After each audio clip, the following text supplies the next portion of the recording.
کہ جہاں اسراف و فضول خرچی کی رب نے ممانت کی ہے، وہی نمود و نمائش کو بھی ناپسندیدہ عمل قرار دیا۔ اس لیے یہ سب معاشرے میں محرومیوں کو جہنم دینے کا باعث بنتے ہیں۔ اپنے کسی بھی عمل میں کسی کو بھی دل آزاری کا سبب نہ بنے۔ ہم نہیں جانتے، لیکن ہم سے جو صاحب استطاعت ہیں ان کا ہر عمل ارد گرد کے غربا بغور دیکھ رہے ہوتے ہیں اور اپنی محرومیوں پر اڑ جاتے ہیں۔ اس لیے ہمیں ہمہ وقت کوشش اور دعا کرنی چاہیے کہ ہمیں انجانے میں بھی کسی بھی فعل سے کسی کے اندر محرومی کو جنم نہ دے، کسی کی دل آزاری نہ ہو، بلکہ ہم سب کے لیے باعث رحمت اور باعث کوشش اور دعا کرنا ہمارا کام ہے۔ اس کو پائے تکمیل تک پہنچانا اللہ کی ذمہ ہے۔ یہاں آپ کو پیارے آقا صلی اللہ علیہ وسلم کا ایک اور واقعہ سناتے چلیں۔ یہ امام حسن رضی اللہ تعالیٰ عنہ اور امام حسین رضی اللہ تعالیٰ عنہ کے بچپن کا واقعہ ہے۔ عید آنے والی ہے، بچوں نے ماں سے فرمائش کی کہ مادر گرامی، اطفال مدینہ عید کے دن خوب کپڑے پہن کر نکلیں گے اور ہمارے پاس نیا لباس نہیں ہے، ہم کس طرح عید منائیں گے؟ ماں نے کہا، بچوں گھبراؤ نہیں، تمہارے کپڑے درزی لائے گا۔ عید کی رات آئی، بچوں نے ماں سے پھر کپڑوں کا تقاضا کیا۔ ماں نے وہی جواب دے کر شہزادوں کو خاموش کرا دیا۔ ابھی صبح نہیں ہو پائی تھی کہ ایک شخص نے بالکل بات کیا، دروازہ کھٹکھٹایا۔ جب بطول رضی اللہ تعالیٰ عنہ فضا دروازے پر گئے، ایک شخص نے ایک بکسا جب کھولا گیا تو بچوں کے تمام ضروری کپڑے موجود تھے۔ ماں کا دل باغ باغ ہو گیا تو وہ سمجھ گئی کہ کپڑے جنت سے آئے ہیں، لیکن منہ سے کچھ نہیں کہا۔ بچوں کو جگایا، کپڑے دیے۔ صبح ہی بچوں نے جب کپڑوں کے رنگ کی طرف دیکھا تو کہا کہ مادر گرامی، یہ تو سفید کپڑے ہیں، انفال مدینہ رنگین کپڑے پہنے ہوئے ہوں گے۔ اماں جان رضی اللہ تعالیٰ عنہ، ہمیں رنگین کپڑے چاہیے۔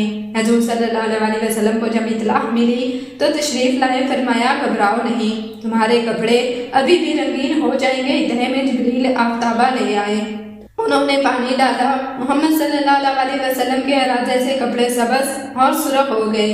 جب جوڑا حسن رضی اللہ تعالیٰ عنہ نے پہنا وہ سرخ، جوڑا حسین رضی اللہ تعالیٰ عنہ نے زیب کیا وہ سبز۔ ماں نے گلے لگا کر، باپ نے بوسے دیے، نانا نے اپنی پشت پر سوار کر کے مدینہ کی گلیوں میں گھمانے لگے۔ مہار کے بدلے زلفیں ہاتھوں میں لے دی۔ حضرت عمر بن خطاب رضی اللہ تعالیٰ عنہ نے جب حضرت امام حسین اور حضرت امام حسن رضی اللہ تعالیٰ عنہ کو نبی کریم صلی اللہ علیہ وسلم کی پشت پر سوار دیکھا تو بڑے لہجے میں کہنے لگے، آپ کے نیچے کتنی اچھی سواری ہے، جس پر رسول کریم صلی اللہ علیہ وسلم نے جواب دیا، ذرا یہ بھی تو دیکھو کہ سوار کتنے اچھے ہیں۔ مثلاً احمد بن حنبل۔ ناظرین، یاد رکھیے، عید ان کے لیے نہیں جنہوں نے بہت سی خوشیوں کا استعمال کیا، نئے کپڑے پہنے، خوب زیب و زینت سے نکلے، اچھے پکوان پکائے، خوب کھانے کھائے، اپنے گھروں کو خوب آراستہ کیا، بلکہ عید ان کی ہے جو گناہوں سے بچ گئے، جنہوں نے اپنے عمل میں اخلاص پیدا کیا، سچے دل سے توبہ کی، نیک بنے رہنے کا عزم کیا، تقویٰ اور پرہیزگاری کی، اور دوزخ کے پل سے آسانی سے گزر گئے۔ اس کسوٹی کے ساتھ اپنے عمل کا جائزہ لیں اور خوشیوں بھری عید منائیں۔ ناظرین، یہاں آپ کو پہلے بتاتے چلیں کہ اسلام میں عید کی ابتدا کب ہوئی۔ سال میں چند ایام جشن تہوار اور عید کے طور پر دنیا کے تمام اقوام اور مذاہب میں منائے جاتے ہیں۔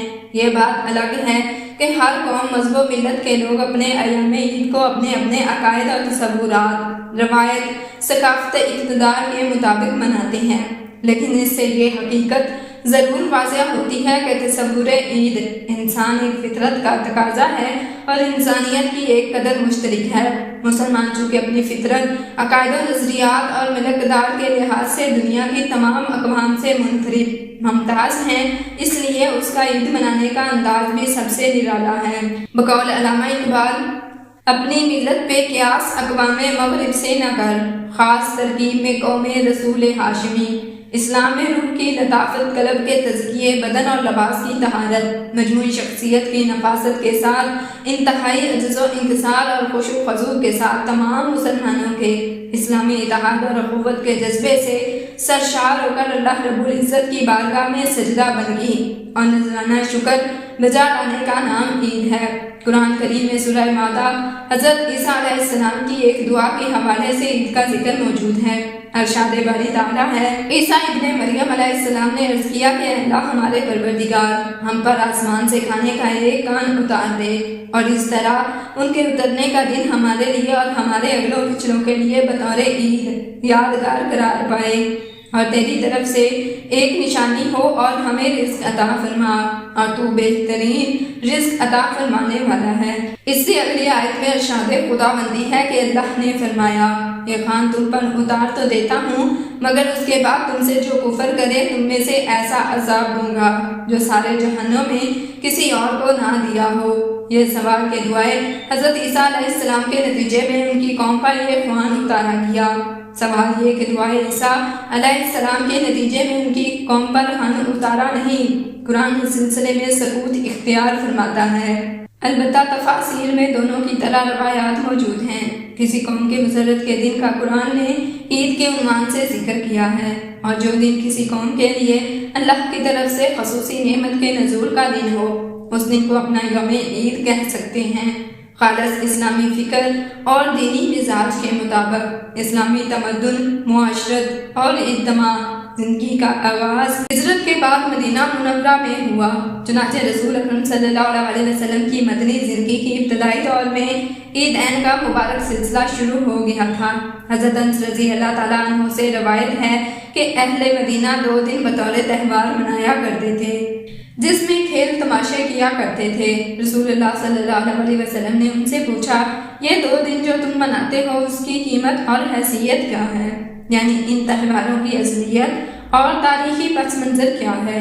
انہوں نے عرض کیا کہ ہم عہد جاہلیت میں یعنی اسلام سے پہلے یہ تہوار اسی طرح منایا کرتے تھے۔ رسول اللہ صلی اللہ علیہ وسلم نے فرمایا کہ اللہ تعالیٰ نے تمہارے ان دونوں تہواروں کے بدلے تمہارے لیے ان سے بہتر 2 دن مقرر فرما دیے ہیں، یوم عید الاضحیٰ اور یوم عید الفطر۔ سنن ابن داؤد، چونکہ اسلام دین فطرت ہے اس لیے اس نے جہاں اپنے ماننے والوں کو لادینی نظریات سے محفوظ رکھا، وہاں ان کی صحیح جبلی اور فطری تقاضوں کی آبیاری بھی کی۔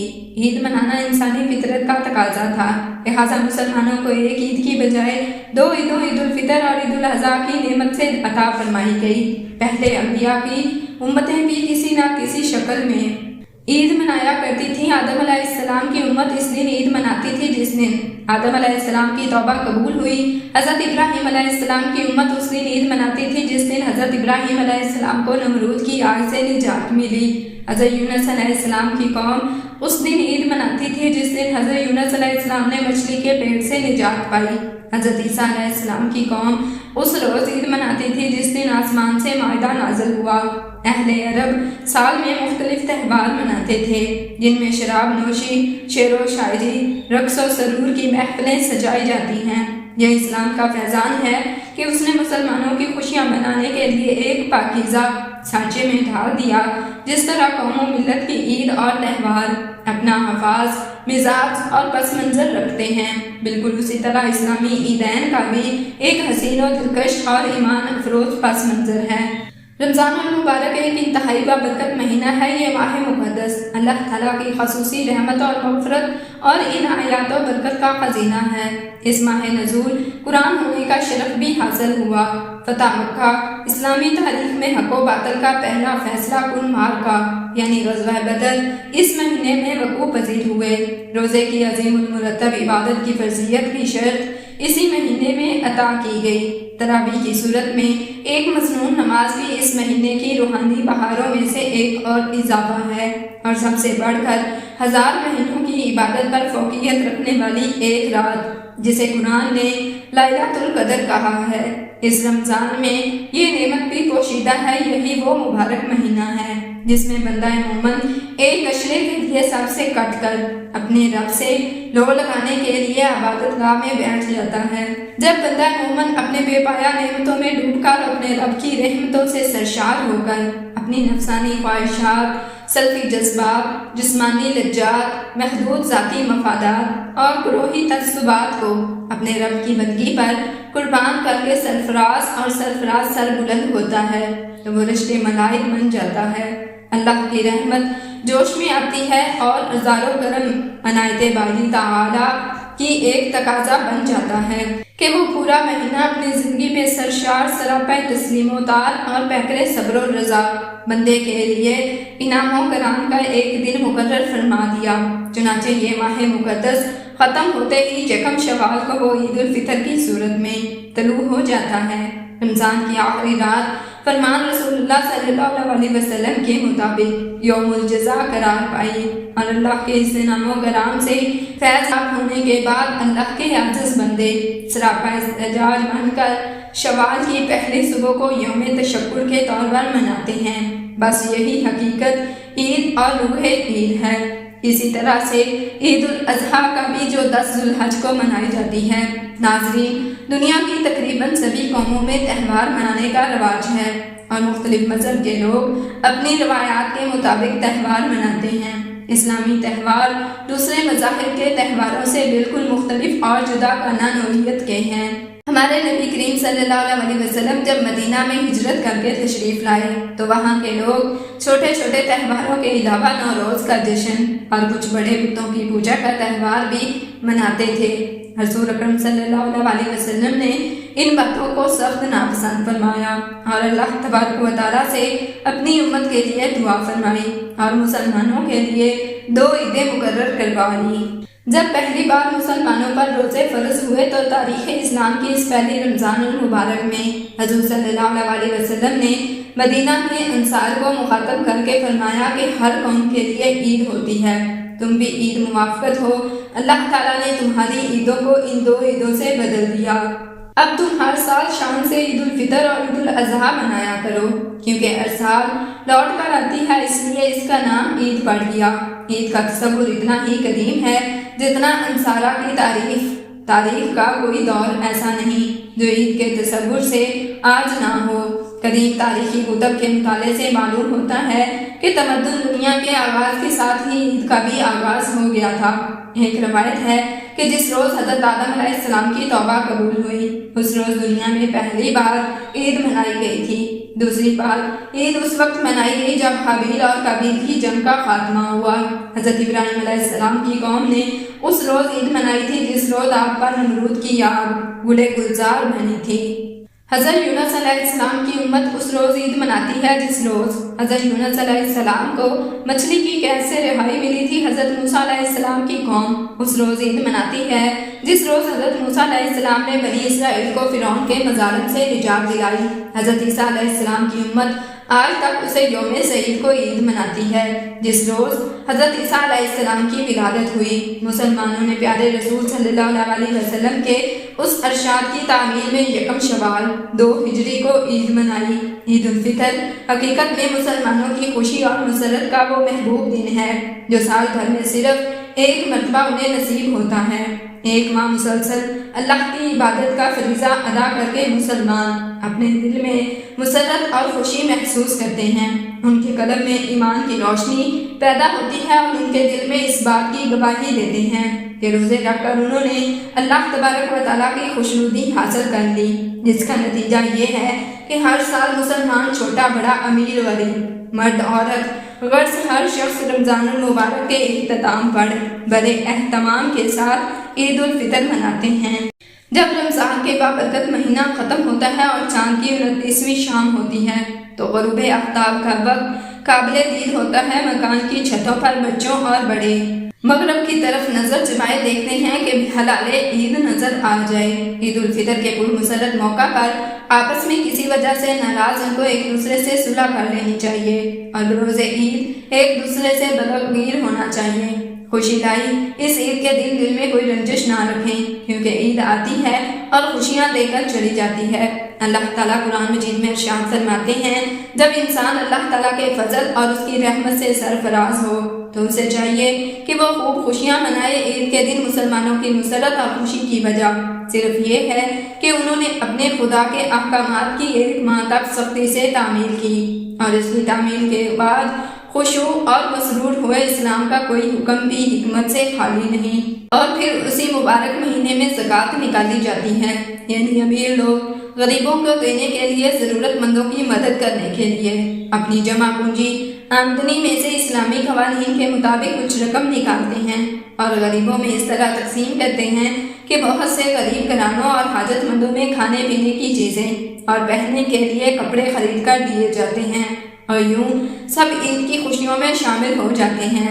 اسی ماہ صدقہ فطر بھی دیا جاتا ہے جو ہر امیر غریب غلام پر واجب ہے۔ اگر ہمارے پاس خاندان میں کوئی عید کی خوشیوں میں شامل نہیں ہو سکتا غربت کی وجہ سے، تو ان کی مدد کرنے کے لیے ہی عید کی خوشیاں دوبالا کریں، جیسا کہ ہم سب جانتے ہیں کہ مہنگائی اور بے روزگاری اس کی زندگی مشکل کر دیتی ہے۔ ہم کو چاہیے کہ خاص طور پر مسلمانوں کو بھی اپنی خوشیوں میں شامل کریں جن کو ایک وقت کی روٹی بھی نصیب نہیں ہوتی، تاکہ وہ بھی مسرتوں اور خوشیوں کا تھوڑا سا حصہ حاصل کر سکیں۔ ویسے بھی غریب مسلمان کی خوشی کے موقع پر بے لوث مدد اور خدمت کرنے سے جو روحانی خوشی حاصل ہوتی ہے وہ لازوال ہوتی ہے۔ مدد کرنے پر اللہ اور رسول صلی اللہ علیہ وسلم بھی خوش ہوتے ہیں، اور اگر ہو سکے تو ان کی مدد کریں تاکہ وہ اپنے بچوں کے لیے کپڑے خرید سکیں۔ ہمارا ان پر کوئی احسان نہیں بلکہ اللہ کی طرف سے ہم پر فرض ہے۔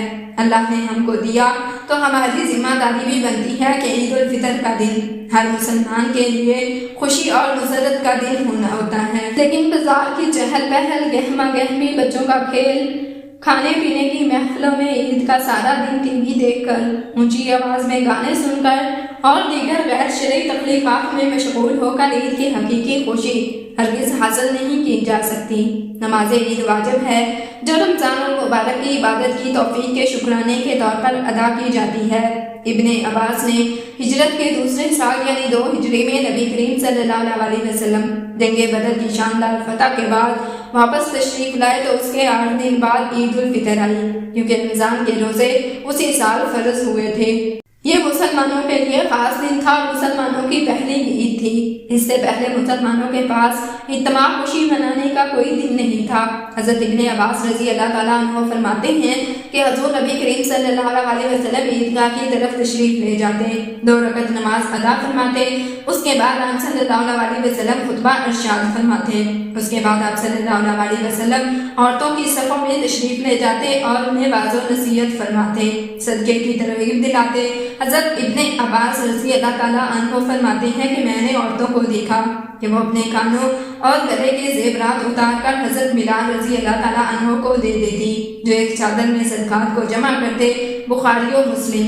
حضرت علی رضی اللہ تعالیٰ عنہ فرماتے ہیں کہ نماز عید کے لیے آپ صلی اللہ علیہ وسلم پیدل تشریف لے جاتے۔ حضرت جابر رضی اللہ تعالیٰ عنہ فرماتے ہیں کہ آپ صلی اللہ علیہ وسلم عید کے دن عید کا جانے کے لیے راستے میں اختلاف ہے، جس راستے سے جاتے اسی راستے سے واپس نہیں آتے بلکہ راستہ بدل لیتے۔ بخاری۔ حضرت ابن عباس رضی اللہ تعالیٰ عنہ فرماتے ہیں جب حضور نبی کریم صلی اللہ علیہ وسلم نماز عید کے لیے حجرہ مبارک کے باہر تشریف لاتے تو حضرت بلال رضی اللہ تعالیٰ عنہ کے آگے آگے ہوتے اور ان کے ہاتھ میں ایک کربا ہوتا جو نجاشی نے آپ کو تحفے میں دیا تھا۔ راستے میں تمام مسلمان آپ صلی اللہ علیہ وسلم کے ساتھ شریک ہو جاتے۔ اس طرح جلوس کی شکل میں عیدگاہ پہنچتے حضرت بلال رضی اللہ تعالیٰ عنہ جب نیزہ لے کر عیدگاہ میں داخل ہوتے تو اس مقام پر اسے کاٹ دیتے جہاں آپ صلی اللہ علیہ وسلم نے امامت فرمانی ہوتی۔ اللہ تعالیٰ نے عید کی حقیقی خوشی عطا فرمانے سے پہلے رمضان کے روزے فرض کیے، 1 ماہ تک دن بھر کھانے پینے سے روکا، نفس کے مخصوص خواہشات کو پورا کرنے سے منع کر دیا اور مقصد یہ بتایا تاکہ تم پرہیزگار بن جاؤ۔ جب اللہ تعالیٰ کے حکم کو اس کے حقوق و ادا کے ساتھ پورا کیا جائے تو روزے دار کے دل میں نور تقویٰ پیدا ہوگا۔ اس عظیم نعمت کا شکر ادا کرنے کے لیے مسلمان عظیم اجتماع کے ساتھ 2 رکعت نماز عید پڑھ کر شکر خدا بندی کرتا ہے، غربا کو صدقہ فطر ادا کر کے اپنے روزے کی کوتاہیوں کو مٹانے کے ساتھ ساتھ ان محتاج افراد کو بھی عید کی خوشیوں میں شریک کرتا ہے۔ اس حقیقی خوشی کا لطف وہی خوش نصیب روزے دار جانتے ہیں جنہیں اللہ تعالیٰ نے رمضان کے مکمل روزے رکھنے کی توفیق عطا فرمائی۔ اس دن عید کا نام رسول اللہ صلی اللہ علیہ وسلم نے عید الفطر رکھا، یعنی روزہ کھولنے کی عید۔ اب جس شخص نے روزہ رکھا ہی نہیں اسے روزہ کھولنے کی خوشی کیا ہوگی؟ دوسری طرف اگر روزہ رکھنے والوں نے عید کو اپنے نفس کی ناجائز خواہشات کو پورا کر کے منایا تو یہ اس بات کی علامت ہے کہ رمضان المبارک کے روزے رکھ کر نفس کی ترتیب میں کمی رہ گئی۔ عید کی خوشی منانے والے کا دل اس نور تقویٰ سے بالکل خالی ہے اور وہ شخص عید کی خوشیاں محض رسمی طور پر منانے میں مشغول ہے۔ جب ہمیں اسلام نے عید الفطر کی خوشیاں عطا فرمائی تو ان خوشیوں کو اسی طرح منانا چاہیے جیسا کہ رسول اللہ صلی اللہ علیہ وسلم نے خوشی کے لمحات گزارے۔ احادیث کی روشنی میں عید الفطر ان تمام اعمال کو ترتیبات ذکر کیا جاتا ہے تاکہ ہر مسلمان ان کو سنت نبوی صلی اللہ علیہ وسلم سمجھ کر ادا کرے۔ اس لیے ان میں سے اکثر عام مسلمان کرتا ہے لیکن ذہن میں قطعاً یہ نہیں ہوتا۔ جب آپ صلی اللہ علیہ وسلم کی سنت نمبر 1 عید کے دن صبح جلدی بیدار ہونا، نمبر 2 مسواک کرنا، نمبر 3 غسل کرنا۔ حضرت خالد بن سعید رضی اللہ تعالیٰ عنہ سے روایت ہے کہ آپ صلی اللہ علیہ وسلم کی عادت شریفہ تھی کہ عید الفطر، یوم نحر اور یوم عرفہ کو غسل فرمایا کرتے تھے۔ نمبر 4 عمدہ کپڑے پہننا جو پاس موجود ہوں۔ رسول اللہ صلی اللہ علیہ وسلم نے عید کے دن خوبصورت اور عمدہ لباس زیر تن فرماتے۔ آپ صلی اللہ علیہ وسلم کبھی سبز و سرخ دھاری دار چادر اوڑھتے یا چادر ریمن کی ہوتی جسے اٹے یمانی کہا جاتا ہے۔ نمبر 5 عید کے دن زیب و تن اور شریعت کے موافق آرائش کرتے، کا بہت زیادہ اہتمام کرتے، حتیٰ کہ بعض قرض لے کر نئے کپڑے بنواتے ہیں، بعض مستعار یعنی ادھار باندھ کر کپڑے لیتے ہیں۔ اس کی کوئی اصل نہیں بلکہ سنت یہ ہے کہ ہر شخص کے پاس موجود کپڑے ان میں سے جو اچھے ہیں وہ پہنے۔ نمبر 6 خوشبو لگانا۔ نمبر 7 کا عیدگاہ کی طرف جاتے ہوئے کوئی میٹھی چیز کھانا۔ رسول اللہ صلی اللہ علیہ وسلم کی عادت کریمہ تھی کہ عید الفطر کے دن عیدگاہ جانے سے پہلے چند کھجوریں تناول فرماتے۔ ان کی تعداد تاک ہوتی یعنی 3، 5، 7، صحیح بخاری۔ لیکن آپ صلی اللہ علیہ وسلم عید الاضحیٰ کے دن نماز سے واپس آنے سے پہلے کچھ نہ کھاتے، عید کی نماز پڑھ کر قربانی کر لیتے، پھر قربانی کے گوشت میں سے کچھ تناول فرماتے۔ بعض لوگ سویاں پکانا ضروری خیال کرتے ہیں، یہ بھی غلط ہے، بلکہ جو چاہے پکائیں اور چاہے کھائیں۔ شرع میں تو سویاں پکانے کی تخصیص کی کوئی اصل نہیں۔ نمبر 8 عیدگاہ جانے سے قبل صدقہ فطر دے دینا۔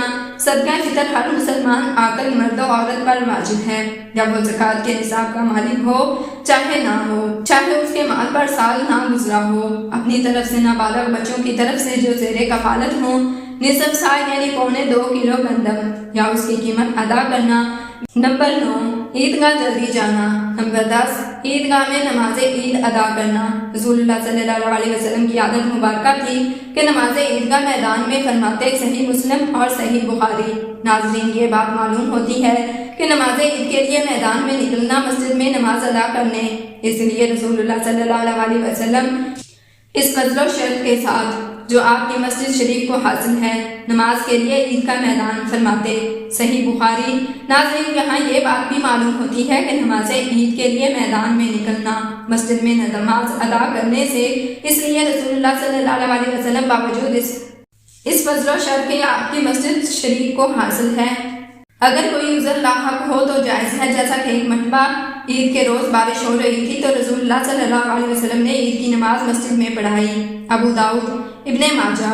نمبر 11 رسول اللہ صلی اللہ علیہ وسلم جس راستے سے عیدگاہ تشریف لے جاتے اس سے واپس تشریف نہیں لاتے بلکہ دوسرے راستے سے تشریف لاتے، بخاری اور ترمذی۔